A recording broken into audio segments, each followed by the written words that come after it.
The story begins with Juan, a poor, struggling young man who can't even afford his apartment rent. He works as an artist, and while his art does bring in a little money, it's not much. We see him sitting on the street painting a portrait of a beautiful girl. When he finishes, she's amazed by the artwork. But just as he's about to start a new painting, a luxurious car pulls up. Inside is the richest man in the village. To Juan's shock, with this man is none other than Juan's ex-girlfriend. The rich man purposely humiliates Juan in front of her. He throws money at him and mocks, "Here you go, this should cover your whole day's earnings," then laughs in his face. Juan, embarrassed and wearing only a quarter of his clothes, gathers his stuff and heads to his worn-out car. Honestly, it's hard to tell whether he's driving it or it's dragging him.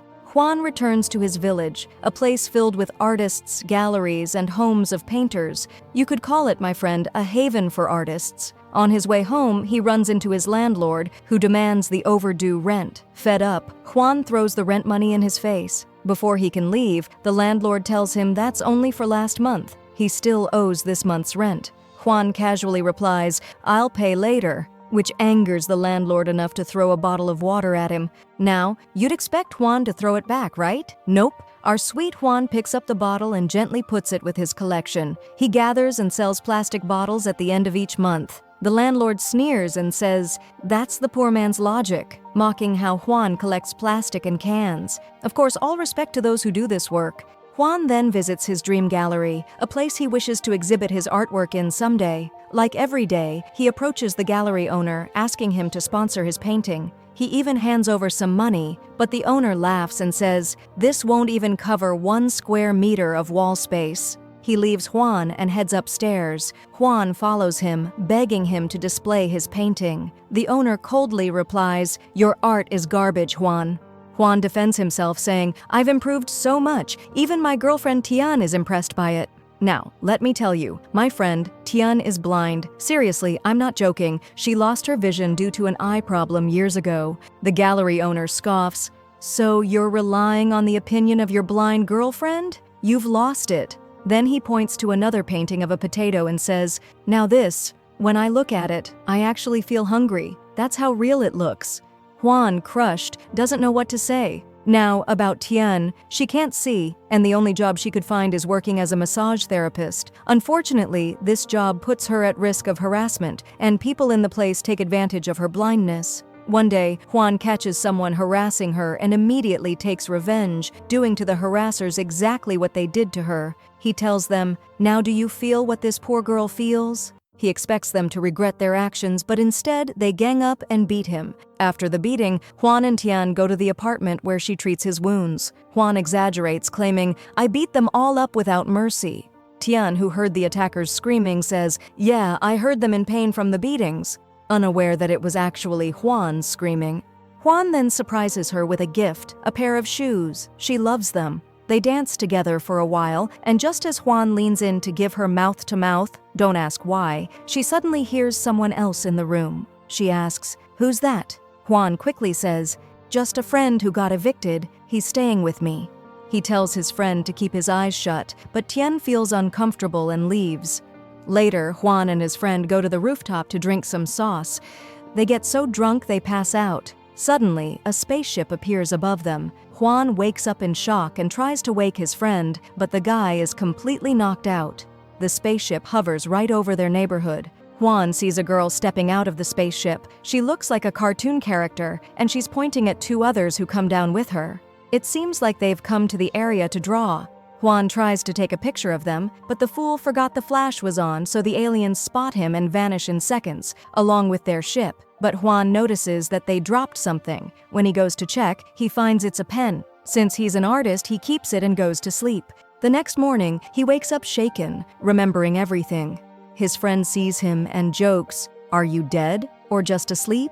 Juan starts telling him all about what happened on the rooftop. To his shock, his friend starts finishing the details for him. Juan is stunned, thinking maybe his friend saw it too. But his friend explains that Juan was mumbling the whole thing in his sleep. Turns out before bed, Juan had even drawn the 3 aliens. Juan loses hope that his friend will believe him and heads out to paint people on the street. While he's painting, his color runs out. He searches for more but can't find the right one. Then he spots the alien pen from last night. He decides to use it to finish the painting. First, he tests it on another sheet, and suddenly the drawing he just made turns real. He's in shock. To confirm what just happened, he draws an apple. Once again, it turns real.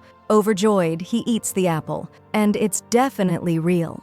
Excited, he puts the apple in his pocket and rushes to his friend to tell him everything. He shows him what's left of the apple and explains that he drew it and it came to life. But as usual, his friend doesn't believe him. He eats the rest of the apple and says, "What nonsense are you talking about? Go check into a hospital." To prove it, Juan draws a gold bar, just like his friend requested. But surprisingly, the drawing doesn't turn real immediately. His friend scoffs and throws the paper out the window. Suddenly, they hear an old man yelling in pain. The paper hit his head. The man scolds them for throwing bricks from the window, but then sees the gold bar on the ground, grabs it, slips it into his pocket, and walks away like nothing happened. That's when Juan's friend finally believes him. He tells Juan to draw a bigger gold bar, which he does, and they're both amazed. Since they live in a tiny room, Juan decides to draw a giant palace. He draws it, and suddenly, the palace appears in the middle of the city out of nowhere. People are shocked. The police arrive shortly after, just as confused. "We were just here 5 minutes ago. Who had time to build this?" they ask. The officers try to open the palace gates, and that's when Juan and his friend realize they've made a big mistake. Juan tries to erase the drawing, but doesn't know how. Then he discovers a button on the pen that deletes any drawing he doesn't want. He presses it, and instantly, the palace disappears before everyone's eyes. Once again, people are left speechless.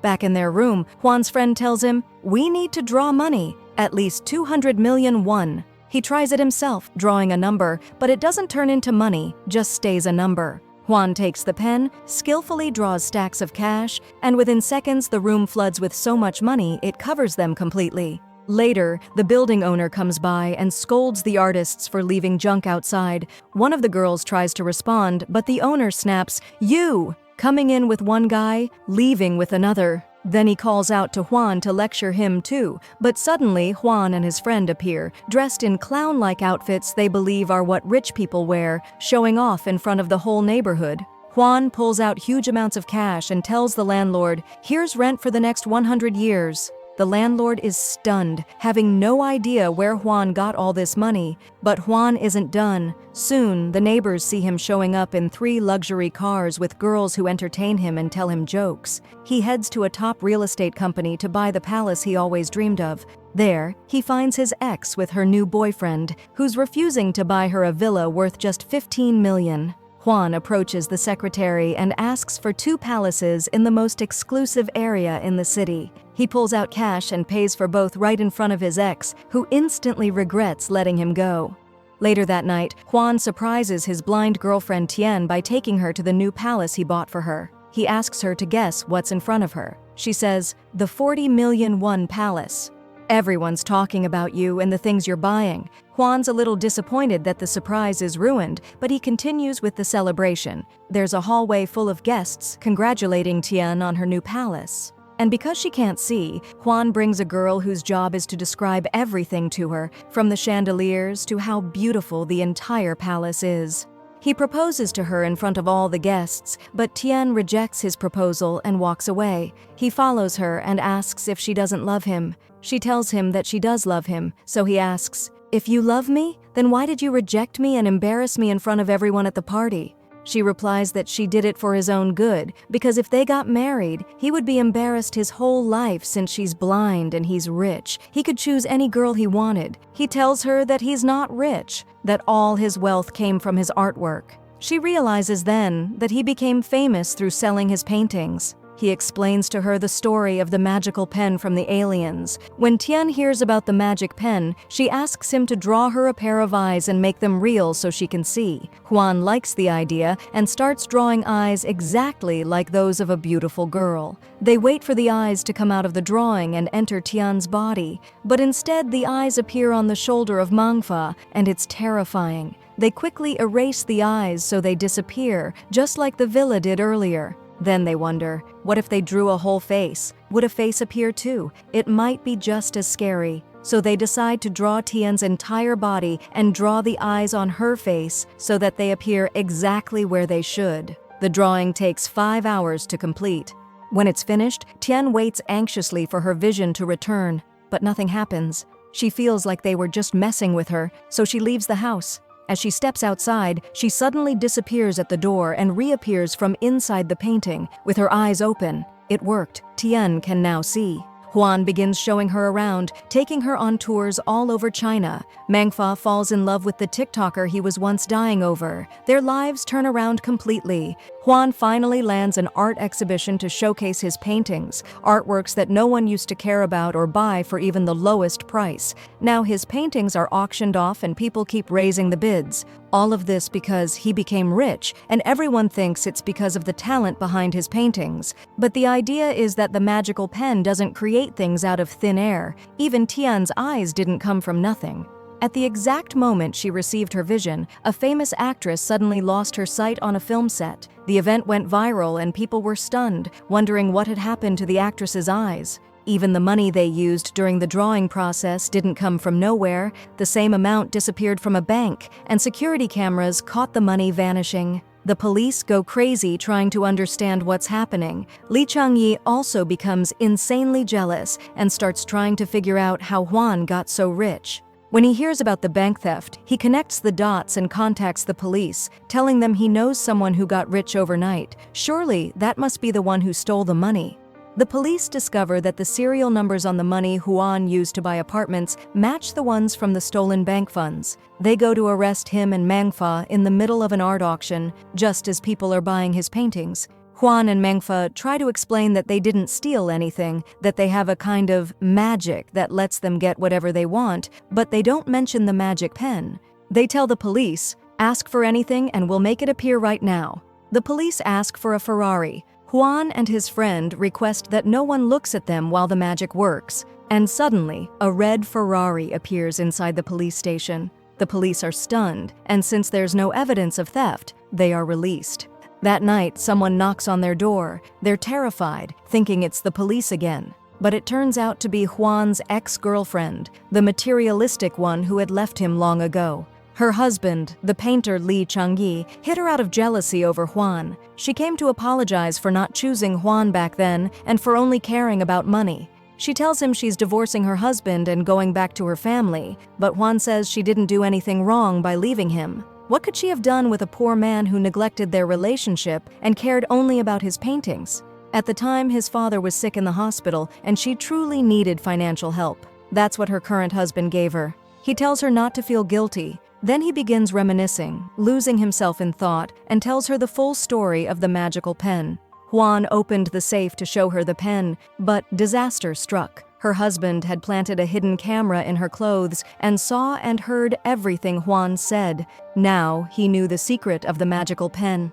Meanwhile, the police officer was reading a report about a Ferrari that mysteriously disappeared from an auto expo. It was the same Ferrari Juan and his friend had summoned with the pen. So the officer went straight to their house. He asked them to hand over the magical device that had been helping them, warning that otherwise they'd be treated as thieves. However, since there was no law against magic yet, there would be no charges if they cooperated and surrendered the pen. Juan didn't hesitate for a second. He was ready to hand the pen over to the police. But there was just one problem. The pen was already stolen. It had fallen into Li Changyi's hands, and he had begun using it with help from his assistants. The first thing Changyi drew was a stunning art gallery he'd always dreamed of owning. Then he drew royal outfits and an ancient imperial palace, the same design as China's historic palaces, basically stealing the image of Chinese heritage. He had his wife tied up and tortured her. Then he drew a beautiful girl from the cover of a magazine to become real so he could marry her. The girl, who had been participating in a beauty pageant, vanished suddenly, taken into Li Changyi's world. Everything he did made it easy for the police to track him down. The officer explained to Changyi that the pen doesn't create things from thin air, it transfers them from someone else, meaning you're stealing. Despite everything, Changyi still insisted he had done nothing wrong. All he did was draw. Then his assistant suggested that he use the pen to draw a new planet they could escape to, somewhere far from the police. So he drew the alien spaceship and it appeared right in front of them. The aliens descended, furious and terrifying, asking who had summoned them and demanding to know where their device was. At that moment, everyone was shocked to see that Chang Yi had drawn a tank, climbed inside it with his assistants, and aimed the cannon at the aliens to eliminate them. But the aliens effortlessly redirected the tank's cannon back at them. It became clear that their physical strength was far beyond human. They beat Chang Yi as punishment for what he had done. He finally surrendered and gave back their device. But one alien grew extremely angry when he saw that the device had been altered to look like a regular pen. He held it up to Chang Yi's face and demanded answers. Juan stepped forward and confessed he was the one who had modified the device to look like a pen. Chang Yi had nothing to do with that part. The alien was impressed by Juan's honesty and conscience. He said this planet is very similar to theirs, where there is both evil and good. He decided they would take their device and leave peacefully, but before they left, Juan asked the alien for one final favor: to return everything that had been created by the pen back to where it originally came from. The alien agreed, and just like that, everything was restored. Every single object, even Tian's eyes, even the plumbing pipes, even the clothing that Chang Yi and his assistants had drawn, all of it was taken back. The aliens noticed the area was filling with police cars and helicopters. The situation was getting dangerous. They realized all of this chaos was because of them. And since their spaceship had also returned to its original location, they had nothing to ride back on. So, the aliens ran with lightning speed to escape before the humans could capture them. After that, the police arrested Chang Yi and his assistants on charges of kidnapping the beauty queen, who had been drawn from the magazine and held hostage. Chang Yi's wife also came forward and apologized to Juan, saying she had no idea there was a hidden camera on her clothes and that she had nothing to do with any of this. And with that, the story of the magical pen came to an end. Life returned to how it used to be. No one wanted to buy Juan's paintings anymore. We find out that Tian reopened her beauty salon, and yes, she married Juan. They now have a beautiful child together. That was the ending of our video. If you like the video, don't forget to support the channel with like and subscribe, and thanks for 100,000 subscribers.